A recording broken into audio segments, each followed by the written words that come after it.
কি করে প্রভুতে আনন্দ করতে পারি? আমার এই জীবনে প্রবলেম, আমার সেই জীবনে প্রবলেম, আমার প্রার্থনা এখনো শোনা হয়নি।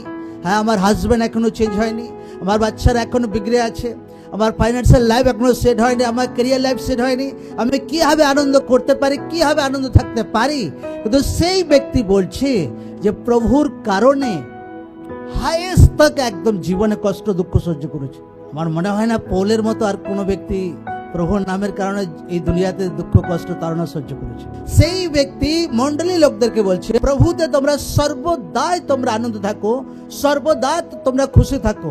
কিন্তু সাধু পৌল বলছে যে আমি এত আমার জীবনে তাড়না এসেছে। সাধু পৌলকে এমন একটা টাইমে লোকরা পাথর মারছে, এত পাথর মারছে তার উপরে, তার মাথা এটা ওটা ফেটে গেছে পুরো একদম। লোকরা ভেবেছে আর বাঁচবে না, এ মরে যাবে, তারা চলে যায়। ফির শিষ্যরা যখন আসে, फिर साधु पौल उठे दाঁড়ায়, फिर ईश्वरेर महिमा करते शुरू करे, हालेलुया, फिर प्रिच करते शुरू करे। एत मार खाওয়া सत्त्वेও, एत जीवने दुख कष्ट सत्त्वेও साधु पौल बोलছে যে তোমরা প্রভুতে সর্বদা কি করো? জোর से বলো কি করো? हालेलुया। কেন ঈশ্বর আনন্দ করতে বলছে প্রভুতে? কেন?